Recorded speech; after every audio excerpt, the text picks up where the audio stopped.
My name is Robert Smith from Prince Albert, Saskatchewan.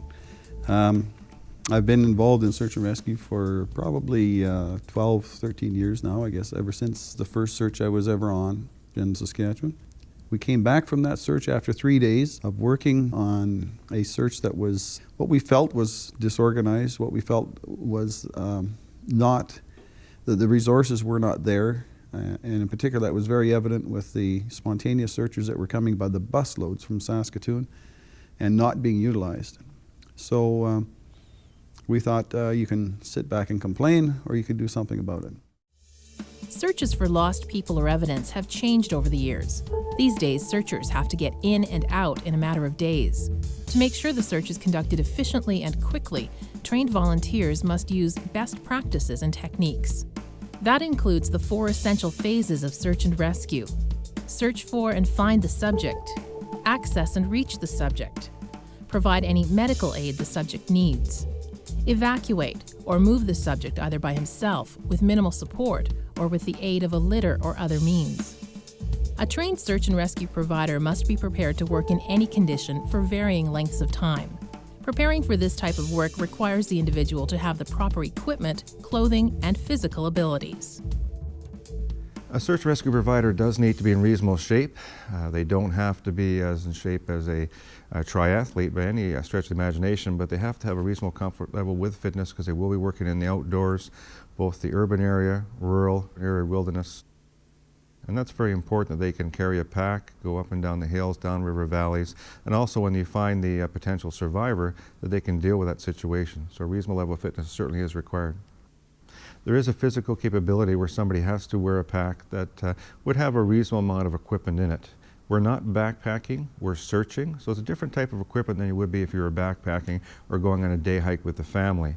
And the ability to take the pack on and off, that pack has a amount of equipment in it that's going to work for the potential survivor in evacuation management situations.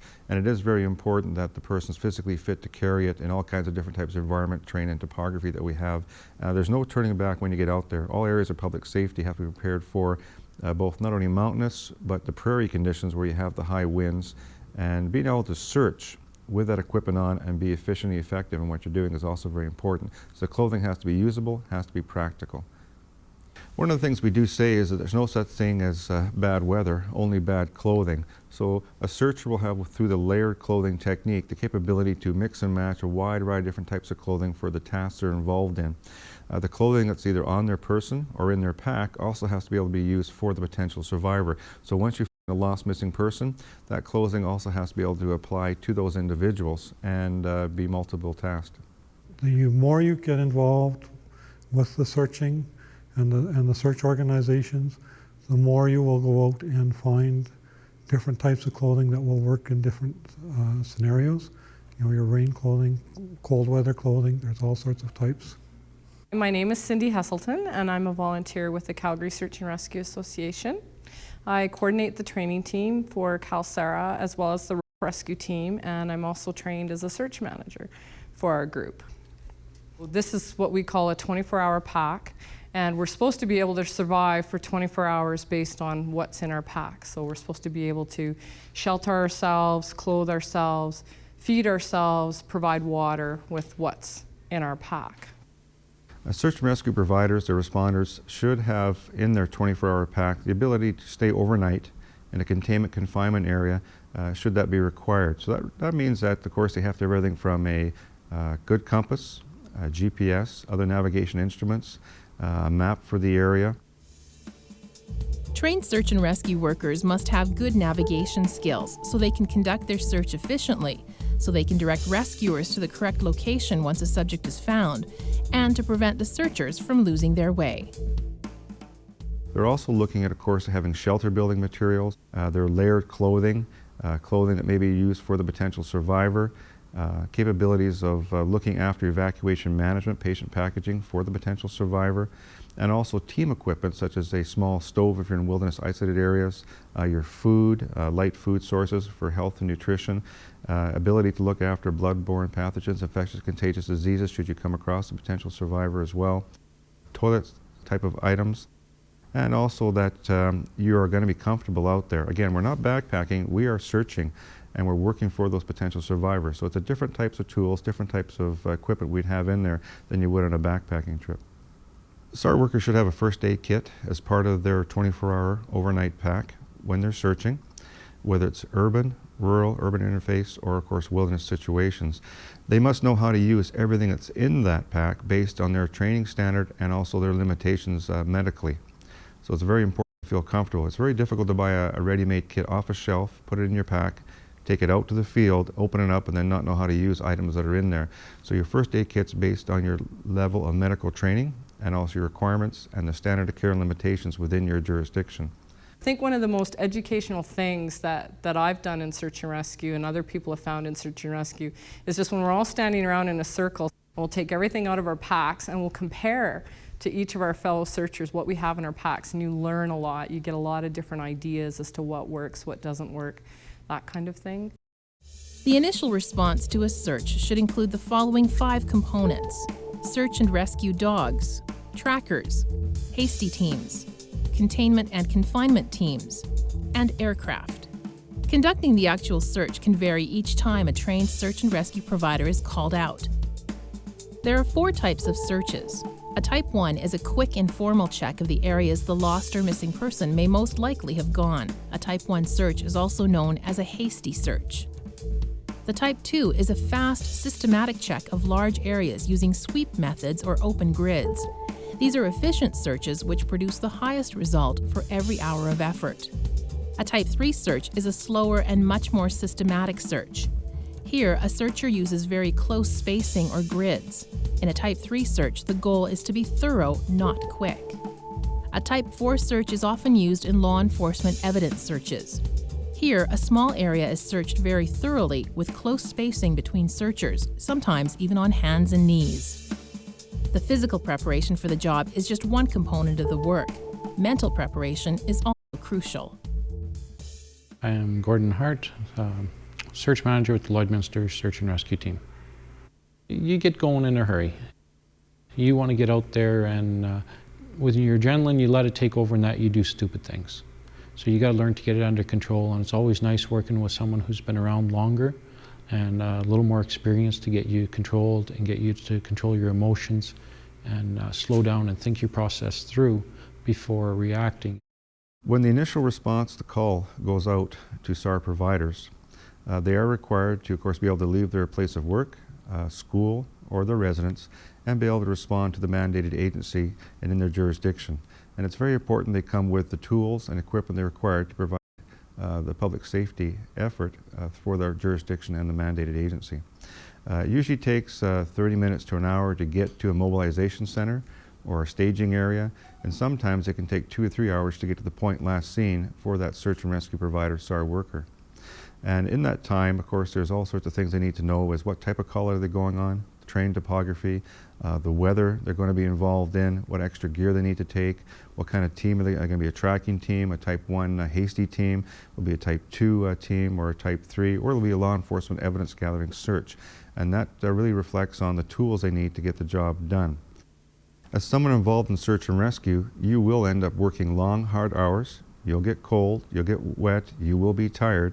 Normal shifts during an operational period will be 3 to 6 hours for a search and rescue provider, but it's not uncommon to work a 10 or 12-hour shift in the environment that you've been called out into for the potential survivor. And you need to have the attitude and philosophy to be able to work as a member of a team and keep that in focus in mind all the time. And it's very important because you need to be aggressively searching when you're out in that environment and not concerned about yourself. We're taught first thing as a searcher is that we can't become the problem, so we need to be understand our own needs. You know, are you overheated? Do you have the proper clothing? Are you hydrated?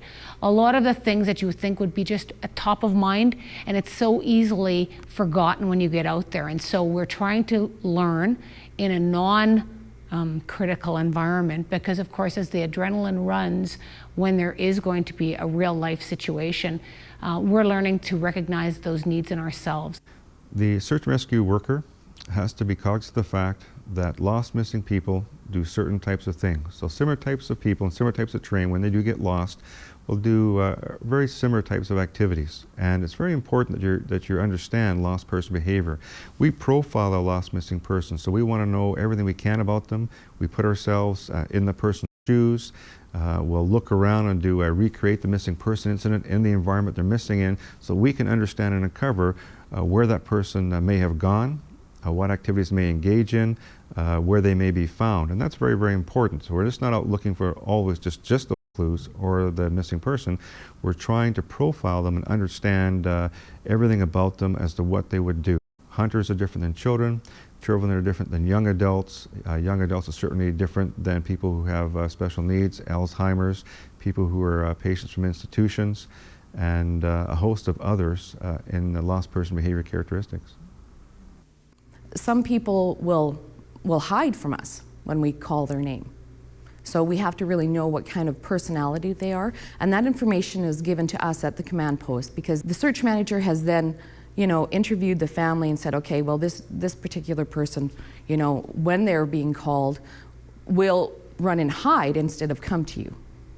So all that information is given to us right at site. There are two types of evidence: physical and incorporeal. Physical evidence, as the name suggests, consists of clues that are tangible. Incorporeal evidence is intangible, information or knowledge, such as an eyewitness report or a sound. It's important for search and rescue workers to follow the instructions of the police force of jurisdiction in handling any evidence. Logbooks documenting evidence and reports of incorporeal evidence become the property of the law enforcement agency. I'm Robert Bodie from Moose Jaw, Saskatchewan. I'm a member of the Search and Rescue, one of the founding members. My job is to set up the communications, make sure that each person has a working radio with them. The radios are all numbered according to their team. I check every 15 minutes on each team to see what their progress is, just to hear them come back to me. I know I'm in radio contact with them. If I lose contact and that there's another person sent immediately out to the last call in. The logging is very important. It may not look important right at the beginning when we're doing it, but if we get into a situation where we found evidence that is in a crime scene, that all can be used in court. So when I get a message from a radio, I log what's being done at that time. So if we have to go back into court, we can say at 10:25, this evidence was found, these are the coordinates, and it just helps in the process of the law. In the event that a search turns into an evidence search, what we require there is a complete documentation and noting of times, dates, places, and continuity of any exhibits that are seized by the searcher. This will help in preparing a case for court if the need be. And another thing that we require is any documentation as far as notes, that type of thing, logs, they also be available to us for presentation if it is at a criminal investigation. As you can imagine, the searching for lost and missing people in the province is very, very difficult given the resources that we have. In fact, we probably couldn't do it ourselves. This is why we really need the volunteers that are out there that do assist and are so keen to look for lost and missing people. In most typical search and rescue situations, the mandated agency, example would be the police service of jurisdiction, has a responsibility to look for lost missing people, and they do that through the use of trained SAR workers, SAR providers. And so the SAR worker is technically working for the law enforcement agency, the parks agency, or a military agency under their mandate roles responsibility. But their duties certainly encompass search and rescue, public safety. And the liaison is very strong, and there's a good bond between the police, military, parks, and the SAR worker in assisting them in fulfilling their agreements as provided by the governments. In some search incidents, you'll have convergent spontaneous volunteers show up at the search base or the search site. A lot of times those people have good, well-meaning intentions, but they're looking for the lost missing person. And what we train for is to make sure that we look for clues, because there are more clues than there are subjects, and the clue leads to the ultimate subject being sought after, that is that potential survivor, the person we're working for. In some incidents, we'll take a trained SAR provider and we'll have them look after, on a 1:5 or 1:10 ratio, the convergent spontaneous volunteers. When a search results in the location of the lost or missing person, ensuring their safety and returning them to the command base quickly becomes the priority. The searcher now becomes the rescuer or sometimes the recovery person. In any case, the rescue is a physically and emotionally demanding period of time. One of the three most important things we do when a three-person hasty team finds a lost missing person or in a rescue situation is do what the three members of the team are very good at. First of all, medical assistance to the lost missing person or the rescue situation. Navigation, in other words, location. Where is this location? Have you found the lost missing person? And then communications. And those are the three things that happen in a Type 1 three-person hasty team once that individual is located: medical, navigation, and communications. First of all, they do the ABCs of wilderness first aid. It's that airway, that breathing, that circulation. That doesn't change no matter where you are in Canada. So doing those ABCs is so important for patient care. Then you're looking at, when you have a litter kit, it can take 6 to 8 persons on a litter to move them cross country in hazardous type terrain or terrain that changes quite a bit.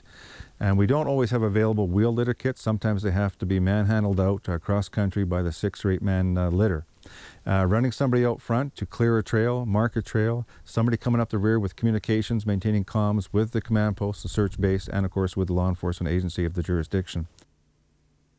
My name is Clint Panter. I'm a search manager with Big River Search and Rescue. The debrief is important and it gives closure to the searchers. The search manager is going to use that tool to extract the information from your search team. You want to do it immediately after the team comes back so that information is still going to be fresh in their minds. If they came across something that was just a little bit out of the ordinary, you know, as a search manager you can put 2 and 2 together, and maybe from some information that they brought up and from some information that you got from some other team, all of a sudden that means something and might lead you in a little bit closer towards a success. There's always going to be a debriefing and critique at the conclusion of a search and rescue effort. All documentations must be turned in to the mandated agencies because that's a very important part of the search management or case management system to help the police uncover lost person behavior and also continue their investigation. And the search just doesn't come to a conclusion once you find that lost missing subject. There's equipment to be brought in as well. There's the looking after of the evacuation management side, assisting other teams, possibly even getting into a technical rescue, assisting that team with evacuation management. So it's not always cut and dry. If a search and rescue team member or a search and rescue team find a deceased subject, certainly we highly recommend that critical and stress debriefing procedures be looked at, the proper care and counseling of those individuals, and that is really a must because that is the mental well-being to keep somebody in the area of public safety in search and rescue so you do not get burnout.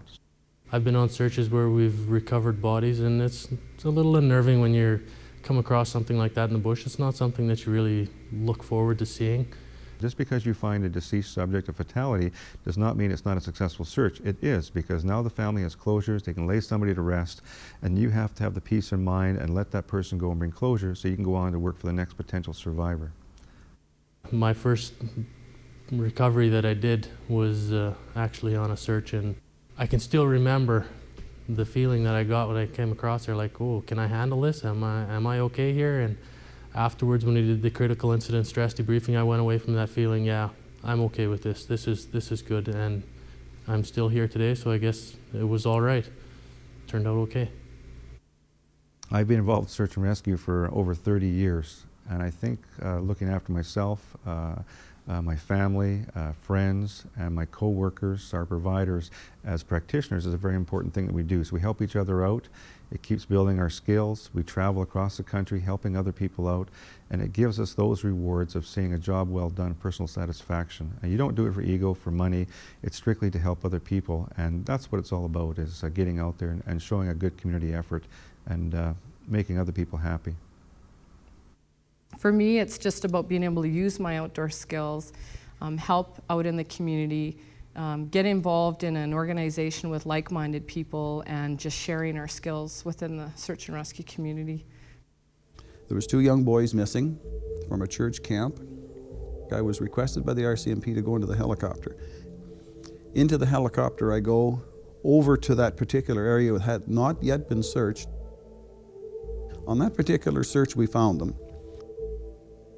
I jumped out of the helicopter and I'm shaking hands and damn near bawling my head off with 2 kids I never seen in my life. And we're helping these 2 young men into the helicopter and to freedom and safety. And it's just such a feeling, such a different feeling that you don't anticipate, and yet it's success. And that's why we're there. We each have a different reason for becoming a trained search and rescue provider. Once we've made that commitment, we must be willing to do everything possible to conduct a thorough search, followed by a rescue or recovery. That means using the current set of accepted best practices. Following these practices ensures our safety as searchers, and it means we have done everything in our power to try to find the lost or missing person and to reunite them with their family or to provide their family with closure.